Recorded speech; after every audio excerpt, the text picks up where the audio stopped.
E aí, pessoal, olha só, vamos fazer o experimento agora de refração. Tem aqui um jarrinho, né, um negocinho de vidro e o meu laser, né, que vocês já viram no começo do vídeo, tá certo? Olha lá eu voltando, voltei. Bom, a ideia agora é a gente ver o que acontece com a luz quando passa, por exemplo, do ar para a água, tudo bem? Então eu vou jogar o laser do ar para a água e aí nós vamos precisar de novo do nosso auxiliar técnico aqui, o professor Terra. Dá um oi para a mão do Terra. Pronto. Olha só, vamos tentar visualizar aqui, ó. Vou jogar a luz aqui fora e vai, Terra. Dá para ver o laser aí no meio do caminho? Dá para ver ele na água? Olha só como ele tem um desvio, cara. Põe o transferidor na tela e mede esse ângulo agora. Muito legal, né? Maravilha. Tem um pouco de pó aqui. Agora vamos ver o fenômeno da luz ao passar da água para o ar. Tá ok? Você reparou que do ar para a água houve um desvio. Esse desvio, se a gente imaginasse uma linha perpendicular à superfície da água, esse desvio, a luz teria se aproximado dessa reta perpendicular à superfície da água. Ou seja, a luz se aproximou da reta normal. Vamos fazer agora a luz passar da água para o ar. E aí, a hora que ela passar da água para o ar, ela afasta. Vamos lá? Mais uma vez. Terra. Olha só. Do ar para a água. Olha ele aqui fora, ó. Ó. Olha dentro da água. E olha fora da água, olha só o desvio. Nossa, cara. Agora, por curiosidade, eu vou abrir esse raio de luz. Ó. Eu vou abrir ele. Abrir. E sumiu. Não tem mais raio de luz aqui fora. Tem só um aqui na pontinha, ó, que é reflexão do vidro. E olha dentro do vaso agora, dentro do jarro. Ele está totalmente aí dentro, cara. Esse é o fenômeno de reflexão total da luz. Tá vendo? Ele consegue sair aqui fora, ó. Mas aqui na superfície da água a gente não encontra nenhum raiozinho de luz. Legal, né? Então, vamos lá. Até a próxima. Fala, pessoal, beleza? Ó, continuando com ótica geométrica, agora vamos falar de refração, que é o fenômeno da luz quando ela muda de meio. É o nome que a gente dá para esse fenômeno ao mudar de meio. Bom, antes de definir refração, né, e ver o desvio que a luz sofre ao mudar de meio, nós vamos ter que definir o que é índice de refração. Esse índice de refração é a comparação da velocidade da luz no vácuo com a velocidade da luz nos meios em que ela estiver se propagando. Velocidade da luz no ar, velocidade da luz na água, no vidro, no acrílico, etc. Tá? Quando eu comparo a velocidade da luz no meio com a velocidade da luz no vácuo, eu dou o nome de índice de refração absoluto. Mas quando eu estiver comparando a velocidade da luz no meio com a velocidade da luz em outro meio, então comparando as velocidades em dois meios, sendo que um deles não é o vácuo, eu dou o nome de índice de refração relativo. Ok? Então, comparou a velocidade da luz de um meio com a velocidade da luz no vácuo, índice de refração absoluto. Comparou a velocidade da luz em dois meios, desde que um deles não seja o vácuo, índice de refração relativo. Tudo bem? Bom, para o índice de refração, então, absoluto, é a velocidade da luz no vácuo dividido pela velocidade da luz no meio. A velocidade da luz no vácuo, ela é sempre constante para qualquer tipo de luz, para qualquer radiação eletromagnética, para qualquer frequência da luz. Tudo bem?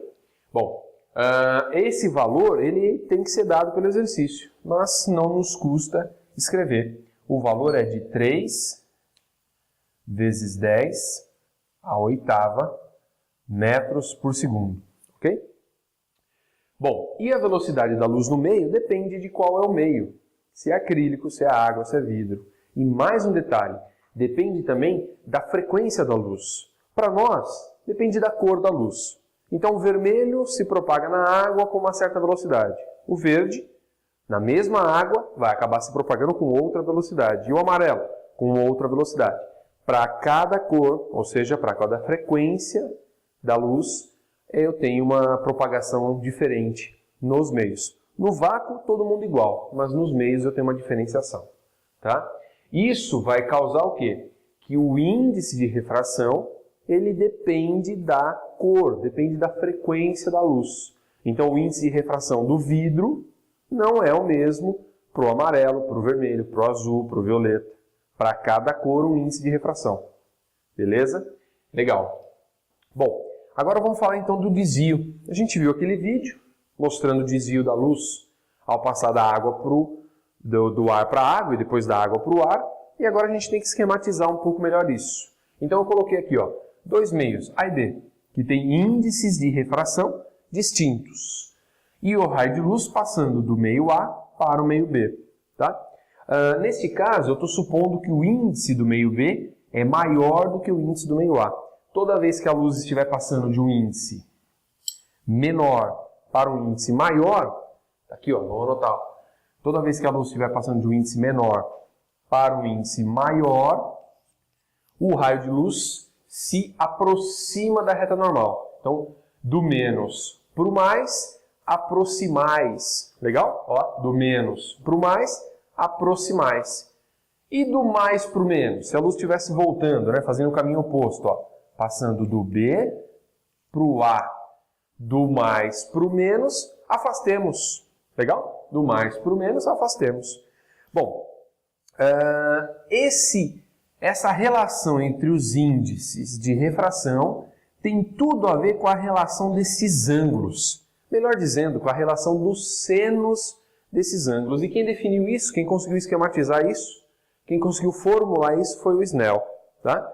E aí a gente pode escrever o seguinte, ó, o índice de refração do meio A vezes o seno do ângulo correspondente, ó, no caso aqui seno de I, de incidência, ele vai ser igual ao índice do meio B vezes o seno correspondente. No caso, seno de R. Beleza? A gente fica com essa equaçãozinha aqui como lei de Snell. Não tem segredo então, olha só. É esse índice vezes o seno deste ângulo, igual ao outro índice vezes o seno do outro ângulo. Tudo bem? A gente vai conseguir aplicar isso em diversas situações. E uma delas é para explicar e conseguir entender o tal do ângulo limite. Vamos dar uma olhada aqui, ó. Eu peguei os mesmos meios, eu poderia pensar A e B, só que eu não dei nome, não falei nem A nem B, não chamei de nada. Eu apenas disse que o meio de cima tem um índice de refração menor que o meio de baixo. Então, em cima, índice de refração pequeno. Embaixo, maior índice de refração. Peguei esse raio de luz aqui, ó, o amarelinho, tá? Que está passando do índice maior para o índice menor. Do mais para o menos, afastemos. Então, esse raio de luz, ao passar do meio maior para o meio menor, vai afastar. Aqui, ó, vai aumentar o ângulo aqui, ó. Este ângulo aqui vai ficar maior. Ok? Então, aqui é o ângulo de refração, aqui é o ângulo de incidência. Ótimo. Bom, agora eu vou pegar um raio de luz um pouquinho mais aberto do que esse. Vou pegar um segundo raio de luz mais afastado do que o primeiro. Mais aberto em relação ao normal. E vai ser esse raiozinho verde aqui, ó. Aqui, ó. Mais afastado um pouquinho. Só que eu escolhi ele tão preciso, mas tão bem escolhido, que o amarelo, ao passar, abriu. Esse verde que eu escolhi, ele abriu tanto, né, afastou tanto em relação ao normal, que ele veio aqui, ó, praticamente a 90 graus. Ó. Praticamente rasante. Aqui tá difícil. Ah, garoto. Pronto, passou aqui, ó. Praticamente a 90 graus, 89,99999 graus. A gente fala que esse raio de luz aqui, ele foi o rasante. Tá? Raio de luz rasante. Tá? Então ele incidiu com um certo ângulo e ao se refratar, ele saiu praticamente a 90 graus. Esse raio de luz, ele é conhecido como raio de luz limite. Por quê? O próximo raio de luz que nós vamos desenhar aí, ó, esse raiozinho de luz azul, ele vem aqui, ó, um pouquinho mais aberto. Ó. Eu vou ser teimosão, vou abrir ainda mais esse raio de luz, vou jogar ele mais afastado, ó lá. Ó lá. Se esse que está, esse verdinho, ao incidir, saiu praticamente rasante, se eu abrir ainda mais, lembra o que aconteceu lá no vídeo, né? Da demonstraçãozinha? Eu peguei o raio de luz lá, o laserzinho, fui abrindo ele, abrindo e afastando, né? Aumentando o ângulo de incidência. Chegou uma hora que o raio de luz bateu na superfície da água e voltou. Sofreu o que a gente chama de reflexão total. Ele bate e volta. Tá? E para reflexão total, eu tenho que fazer valer o seguinte, ó. O ângulo de incidência é igual ao ângulo de reflexão. Este ângulo é igual a este. Tudo bem? Bom, vamos dar uma olhada então por que a gente chama esse cara de ângulo limite. O verdinho aqui, ó. O verdinho que veio com um certo ângulo. Depois que ele sofreu refração, ele saiu a 90 graus. Eu vou até mostrar o ângulo aqui, ó. 90 graus ele saiu do outro lado. Por que ele é o ângulo limite? Porque ele é o limite entre o raio de luz refratar ou refletir. Vamos tentar descobrir quanto ele vale, ó, usando a lei de Snell. Vamos pensar na lei de Snell.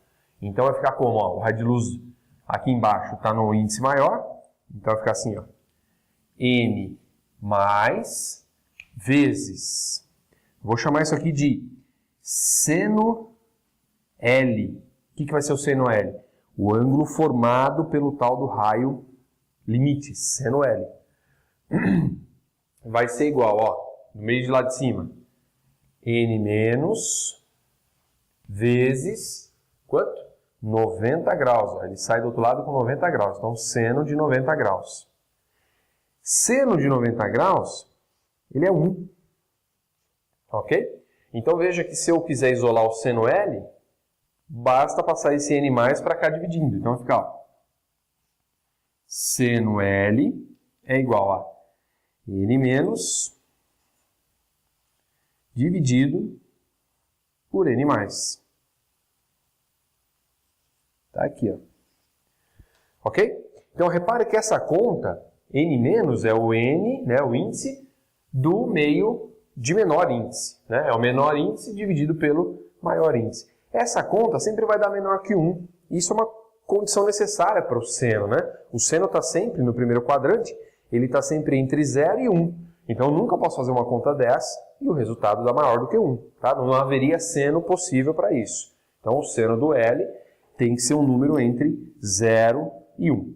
A partir do momento que eu souber qual é o ângulo L, que eu souber esse ângulo L, eu sei dizer se o raio de luz sofrerá refração, bonitinho, igual ao raio amarelo, ou se ele sofrerá reflexão total, igual ao raio de luz azul. Qual vai ser a condição? Ó, se o I, se o ângulo de incidência for menor que o L, beleza, ocorre uma refração tranquilo. Aí como é que eu descubro o ângulo do raio refratado? Aplico a lei de Snell e resolvo. Se o I for igual ao L, tá? Também ocorre refração, porém eu sei que eu estou falando do ângulo limite. E no ângulo limite, o raio de luz é rasante. Tá aqui, ó, o raio verdinho, rasante. Porém, se o ângulo de incidência for maior do que o ângulo limite, eu tenho um fenômeno chamado de reflexão total. Agora vamos fazer uma interpretação de tudo isso para tentar, sabe, tirar aquela questãozinha, ir além. Veja, o seno do ângulo limite, que é justamente o que consegue me definir se haverá refração, se o ângulo será o limite, né? O raio refratado será o rasante, ou se haverá reflexão total, esse ângulo depende basicamente dos índices dos dois meios. Do índice do meio de menor valor dividido pelo índice do meio de maior valor. Bom, esses índices então dependem do material que é feito esses dois meios, essas duas substâncias, ar e água, água e vidro, acrílico, etc. Porém, esses índices não dependem só do material, dependem também, olha só, da cor, da frequência da radiação que você está jogando, da frequência da luz que você está incidindo. Então, esse ângulo limite, para o vermelho incidindo no acrílico, é tantos graus, mas para o verde incidindo do mesmo material acrílico, são outros graus. É um valor diferente. Então, esse ângulo limite depende do material, sim, mas também depende, principalmente, eu diria, do tipo de radiação que você está incidindo, da cor da radiação. Se é o vermelho, se é o laranja, se é o amarelo, tudo bem? Não esquece disso, porque isso pode ser uma pegadinha para você, tá? Bom, galera, acho que é isso. A gente vai se encontrando, a gente vai se falando, nós nos veremos em outros vídeos. Tenta rever a aula, volta, veja os vídeos dos experimentos, acho que vai ser bacana, reveja os experimentos para poder encaixar com essa teoria aqui. Tá legal? Um grande abraço, a gente se encontra por aí.